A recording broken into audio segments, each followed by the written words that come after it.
Hello everyone, welcome to another author's interview of किताब writing publication. तो आज हमारे साथ हैं इफ़त खुतेपद मैम।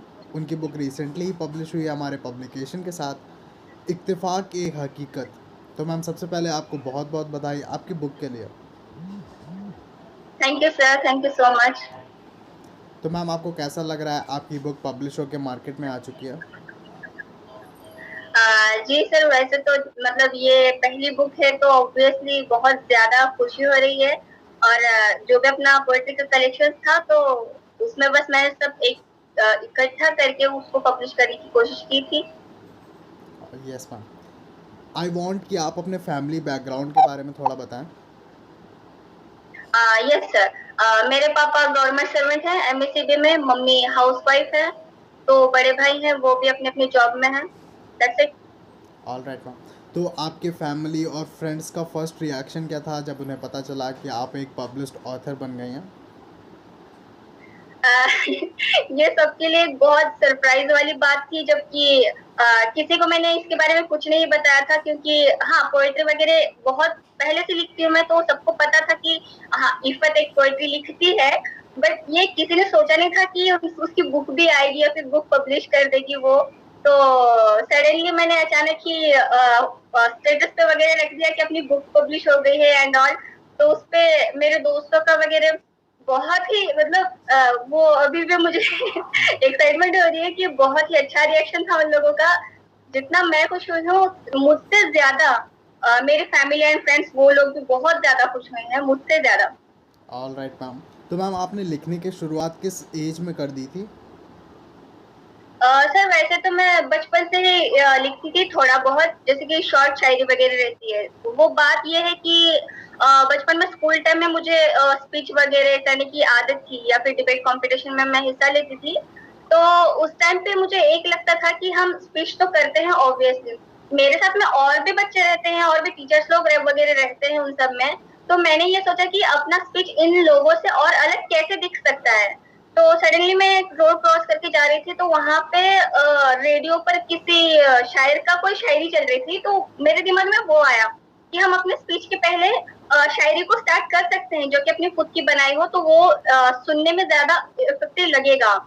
तो उसके लिए मैंने अपने स्पीच के स्टार्टिंग में अपने कुछ दो चार वर्ड्स की ऐसे ज्वाइन करके एक छोटी सी शायरी बनाना शुरू किया, जो कि मेरे स्पीच के पहले होती थी, जो कि इंट्रोडक्शन के टाइम में मैं बोला करती थी। तो उस हिसाब से मैंने फिर लिखना स्टार्ट किया। All right ma'am. तो मैम आपने अपनी मतलब book, I think yes carry on carry हाँ ऑन। मैं फिफ्थ स्टैंडर्ड में थी शायद से, तब से। All right ma'am. तो मैम आपने अपनी बुक का नाम रखा है इत्तेफाक ए हकीकत, इसके पीछे कोई ख़ास वजह? जी हाँ सर, वो वैसे तो बात ये है कि इत्तेफाक है हकीकत का मतलब ये होता है कि हकीकत का एक इत्तेफाक, इसका वो मतलब होता है। तो जितना मैंने लोगों को ऑब्जर्व किया है या फिर जितना मैं देख सकती हूँ, जितना मेरा सोचने का तरीका थोड़ा सा अलग है, तो उस हिसाब से मुझे दुनिया में ये समझ में आया कि बहुत सारी चीजें यहाँ पे इत्तेफाक से भी होती हैं, जिसको हम कोइंसिडेंटली कहते हैं। तो उसके लिए मैंने ये सारी चीजों को जोड़कर इत्तेफाक हकीकत उसको अपना नाम दे दिया। All right ma'am. तो मैम आपकी बुक का कवर भी बहुत अच्छा है, उसके उसका आइडिया कैसे आया? सर वो तो गैलरी में का एक फोटो था अपना, तो मैंने सोचा कि किसी और कवर हो तो उससे अच्छा है कि अपना ही फोटो लग जाए, तो इसलिए मैंने। और वो एक मम्मी का भी एक डिसीजन था, मैंने मम्मी को पूछा था मेरे की मम्मी अपनी किताब के लिए कौन सा ज्यादा अच्छा कवर लगेगा, तो फिर मम्मी ने बता दिया कि ठीक है ये वाला फोटो दे दो करके, तो दे दिया। और वो सबको बहुत ज्यादा पसंद आया वो वाला फोटो। जी मैम। तो मैम आपका शेड्यूल क्या क्या रहता है राइटिंग को लेकर? आप डेली बेसिस पर राइटिंग करते हो या वीकली, या फिर कुछ सडन थॉट आ गया तो लिख लिया, या फिर कैसे? हाँ सर, शेड्यूल शेड्यूल मतलब ऐसा कुछ खास नहीं कि हाँ अपने को लिखना है और लिखने बैठ जाओ, ये सोच के मैं कभी लिखती नहीं हूँ। सडनली जो भी मैं काम कर रही हूँ, किसी से बात कर रही हूँ, कहीं बाहर घूमने जा रही हूँ, तो कंटिन्यूअसली मेरे माइंड में थॉट्स आते रहते कि यार ये ऐसा है, अच्छा ये ऐसा भी है। तो उस हिसाब से मैं वो सब देख के दूसरे शब्दों में लिखने की कोशिश करती हूँ उसको। Yes ma'am. तो मैम आप अपनी ये बुक किस किस को डेडिकेट करना चाहेंगी? सबसे पहले तो मेरे मम्मी पापा को, उसके बाद में मेरे दोस्तों को भी ऑब्वियसली, और उन लोगों को भी जिनकी वजह से मैंने बहुत कुछ सीखा है, मतलब जो अपने गलत बिहेवियर से वगैरह, तो वो सारी चीजें मतलब ओवरऑल अगर देखा जाए तो पूरी दुनिया ही मेरे लिए इंस्पिरेशन है। All right ma'am. तो मैम आपकी इस बुक इत्तेफाक के हकीकत में रीडर्स को किस बारे में पढ़ने को मिलेगा, थोड़ा ब्रीफ कर दीजिए। सर इत्तेफाक हकीकत में मैंने जिंदगी के बारे में ज्यादातर लिखने की कोशिश की है। मतलब टॉपिक भले ही उसमें अलग अलग हो, जैसे कि जिंदगी अबशार है। अबशार यानी कि झरने को उर्दू में अबशार कहते हैं। तो झरने की जहाँ से लाइफ स्टार्ट होती है, मैंने वो सारी चीजें लिखने की कोशिश की है। पर उसका एक एक पॉइंट ये भी है कि सिर्फ झरने का नहीं, तो वो उसमें हमारी लाइफ भी उसमें इन्वॉल्व की गई है। मतलब सिर्फ झरने के बारे में मैंने नहीं लिखा, झरने किसी के भी बारे में मैंने कोई भी टॉपिक लिखा हो तो उससे इंसान की सारी जिंदगी जुड़ी हुई होती है, तो मैंने वो दिखाने की कोशिश की है। ऑल जैसे राइट। कि फिरदौस गुल में मेरी एक पोएट्री है, वो फूलों के बारे में है कि फूलों के बारे में मैंने बताया गया है कि दिखने में तो फूल बहुत खूबसूरत लगते हैं, पर उसके पीछे ऐसा भी हो सकता है। वो उनका एक थॉट, मतलब मैंने अपने आप को उस जगह पे रख के सोचने की कोशिश करती हूँ कि यार मैं अगर वहां पे होती तो क्या करती। जी इस मैम। हिसाब से मैं लिखती हूँ हर चीज में। All right ma'am. आपकी फेवरेट बुक और फेवरेट ऑथर कौन है? सर फेवरेट ऑथर तो सच बताओ तो मैं ज्यादा उतना पढ़ती हूँ नहीं। बस मुझे गजल्स वगैरह सुनने की आदत है, तो उसकी वजह से उर्दू का जो कलेक्शन है वो मेरा थोड़ा सा ज्यादा अच्छा है, तो उस वजह से उर्दू लैंग्वेज में मैं लिखने की कोशिश करती हूँ। सो आपको इंग्लिश, हिंदी, उर्दू 3 लैंग्वेजेस में आती हैं और उन पे आप लिखते हो? सर मराठी में भी मैं लिख लेती हूँ, पर मराठी में बहुत थोड़ा सा लिखती हूँ। इंग्लिश में कभी मैंने ट्राई नहीं किया, पर अगर सबका साथ और ऊपर वाले का अगर आशीर्वाद रहा जी तो मराठी और इंग्लिश में भी मैं लिखने की कोशिश जरूर करूंगी। जी बिल्कुल मैम, हम चाहेंगे कि फ्यूचर में आप चारों लैंग्वेजेस में लिखें। जी जी जी, शायद, शुक्रिया शुक्रिया। तो मैम अगर आपको किन्हीं 3 लोगों के नाम लेने हो जिन्होंने आपको सबसे ज़्यादा इंस्पायर किया है, तो वो 3 लोग कौन होंगे? सर सबसे पहले तो मेरे पापा, क्योंकि मेरे पापा से मैंने बहुत कुछ सीखा है। उनका एक अलग पर्सनालिटी जो है मेरे माइंड के अंदर, तो उनको देख देख के मैंने बहुत कुछ सीखा है ऑलरेडी। तो ये मतलब मुझे नहीं लगता कि जिंदगी जीने के लिए या फिर जिंदगी को समझने के लिए किसी एक पर्टिकुलर एज की या फिर किसी के समझाने की, किसी के कुछ सीखने की ऐसी जरूरत नहीं रहती। तो जितना हमें तजुर्बा आते जाता है उससे हम सीखते हैं। तो इसमें उम्र कोई मैटर नहीं जी करती, ऐसा मेरा मानना है सर। जी मैम।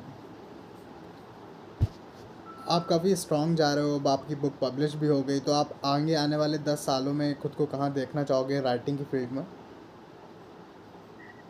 सर वैसे तो अभी अभी अब पहली बुक तो पब्लिश हो चुकी है, उसके बाद में जितना सपोर्ट आएगा लोगों से, अपने दोस्तों से, या फिर जितना प्यार और मिलेगा, तो उस हिसाब से तो मैं तो चाहूंगी कि जो अपना सिलेबस वगैरह रहता है उसमें भी मेरी पोइट्री आ जाए। और जो अपने सारे लेखक वगैरह, सारे कवि कवियत्री जैसे रहते हैं, तो उनमें इफ़त खुटेपर नाम की भी एक शख्सियत हो, ऐसी मेरी हमेशा कोशिश रहेगी। ऑल और राइट। बचपन से ही मेरा सपना रहा है कि गूगल पर जब भी कोई सर्च करे इफ़त खुटेपर, तो वहां पे मेरे बारे में बताया जाए, गूगल पर भी मैं आऊं, तो ये मेरी ख्वाहिश थी। तो ऑब्वियसली वो तो अब हो गई। Okay ma'am, really great. आपका इस इंटरव्यू के थ्रू व्यूअर्स को क्या मैसेज रहेगा? सर आजकल की जिंदगी में मैंने देखा है कि जितना भागा दौड़ी वाली जिंदगी चल रही है, तो उसमें इंसान कहीं ना कहीं बहुत कुछ पीछे छूट छूट जा रहा है इसका।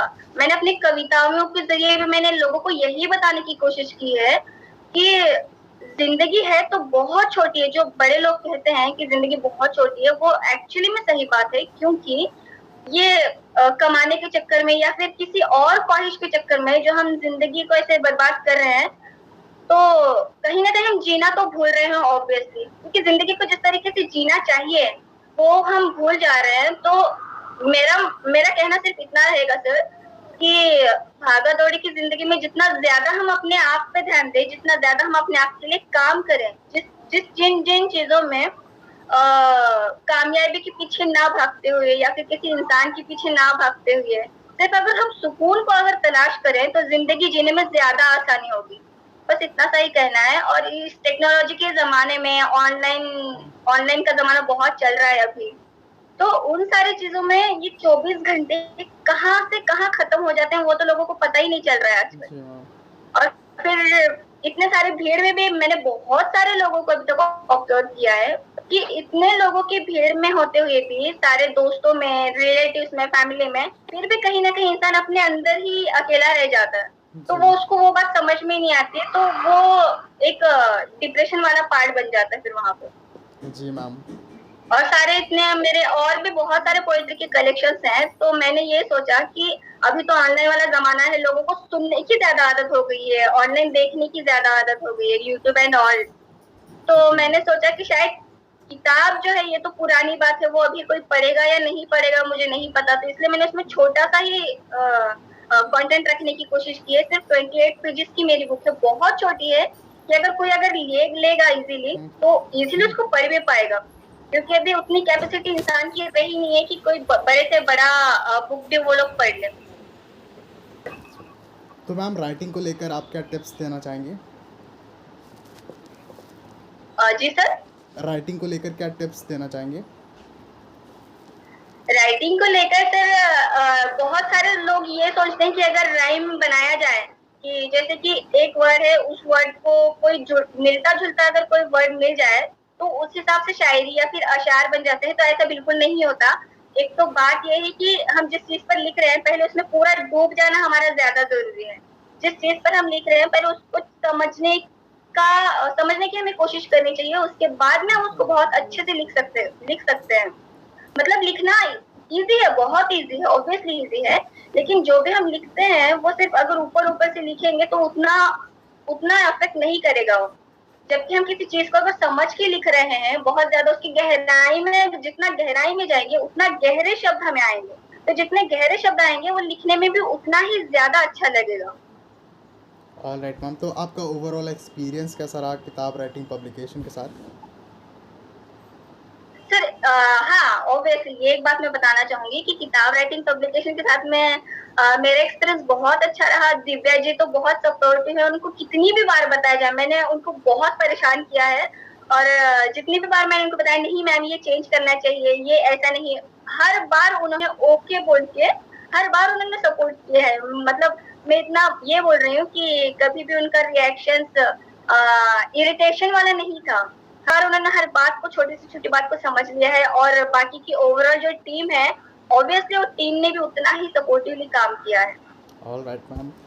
और आजकल के ऑनलाइन वाले ज़माने में इतना भरोसा करना बहुत ज़्यादा मुश्किल है कि हम किसी को पे कर रहे हैं और क्या पता पे करके निकल जाए, कहीं पे गायब हो जाए, अपनी किताब रह जाए कहीं पे। तो ये भी एक सवाल आया था मेरे मन में कि अभी तो ऑनलाइन वाले इतना सब कुछ स्पैम चल रहा है, कहीं कुछ ये वगैरह हो गया तो फिर गए अपने पैसे तो एंड ऑल। पर वो ऐसा हुआ नहीं एक्चुअली। किताब राइटिंग पब्लिकेशन से हम पूरा 100% ट्रस्ट कर सकते हैं। ये एक चीज़ मेरे समझ में आ गई। और आगे के जितने भी अगर मैं बुक लिखूंगी तो किताब राइटिंग पब्लिकेशन के साथ में मैं उसको पब्लिश करना चाहूंगी ज़रूर। जी बिल्कुल मैम, हमें वेट रहेगा आपकी आने वाली बुक्स का। Yes sir, yes, thank you. तो क्या कोई ऐसी चीज़ें हैं जो आप चाहते हो कि हम अपने पब्लिकेशन में इम्प्रूव कर सकते हो? आपकी तरफ से कोई सजेशन हो? सर ऐसा तो पब्लिकेशंस के बारे में मुझे कोई ज़्यादा जानकारी है नहीं। नहीं सर, इसके बारे में मैं कुछ बता नहीं पाऊँगी। Okay ma'am. तो क्या आप और भी साथ में और भी बुक्स पे काम कर रहे हो, लाइक लिख रहे हो? हाँ सर, ये तो एक पोएट्री वाली एक अलग बुक हो गई मेरी और बाकी की जो पोएट्री है मैं उनको भी जल्द से जल्द पब्लिश करने की कोशिश करूँगी। और आर्टिकल्स वगैरह जैसे कि कहानियाँ या फिर कुछ सीखने को जिससे मिल सकता है, वो उस टाइप का भी मैं लिखती हूँ थोड़ा बहुत। Alright ma'am. तो जिससे लोगों को इंस्पिरेशन मिले, लोगों को मोटिवेशंस मिले, वो सारी चीज़ें भी मैं लिख सकती हूँ। ऑलराइट मैम, तो लाइक यू आर सेइंग कि आपकी आने वाली बुक्स मोटिवेशन के ऊपर होने वाली हैं। जी, जी, बिल्कुल, बिल्कुल sir. So apart from your family, अगर आपके लिए सबसे ज़्यादा मोटिवेशन की तरह जिस चीज़ ने या फिर किसी पर्सन ने काम किया हो तो वो कौन होगा? Sir apart from my family मेरे teachers. All right ma'am. School teachers, college teachers. Yes sir. Okay ma'am. तो अगर आपको स्कूल के डॉक्टर मनीषा मैम है, डॉक्टर मनीषा मैम है जो कि मेरे कॉलेज स्टूडेंट रह चुके हैं, जिनके अंडर मेरा प्रोजेक्ट था। तो उन्होंने भी मुझे काफी सारा सपोर्ट किया है हर बात में, मतलब छोटी से छोटी बात मैं उनके पास लेके जाती थी, मैम ये ऐसा हो रहा है। तो उन्होंने मुझे अपने बच्चे की तरह हमेशा से समझाया है, तो उनको एक मैं देना चाहूंगी क्रेडिट। Okay ma'am. अगर आपको स्कूल के रोल के बारे में बताओ कि लाइक स्कूल का क्या इम्पोर्टेंस रहा आपकी राइटिंग की जर्नी में, आपकी बुक में, तो वो रोल क्या होगा? सर स्कूल वाला एक्सपीरियंस मेरा कुछ खास रहा नहीं है वैसे तो क्योंकि सब लोग बोलते हैं कि स्कूल वाली लाइफ ये वो, तो उतना कुछ रहा नहीं है। पर मैंने जितना मैं अभी सीख रही हूँ तो उससे कहीं ज्यादा मैंने बचपन में सीखा है, बस इतना ही कहना चाहूंगी। ओके मैम, तो एक बार फिर से आपको congratulations on the successful publishing of a book. Thank you so much sir, आपको भी धन्यवाद, और दिव्या जी का भी बहुत दिल से धन्यवाद, और पूरे किताब राइटिंग का थैंक यू सो मच पूरे टीम के लिए, और आपको आगे के आने वाले फ्यूचर के लिए भी बहुत सारी दिल से शुभकामनाएं। थैंक यू सो आप मच। ऐसे ही काम करते रहें और किताब पब्लिकेशंस को इंडिया में ओवरऑल और बढ़ाते जाएं, ये इच्छा है बस। All right, thank you so much ma'am.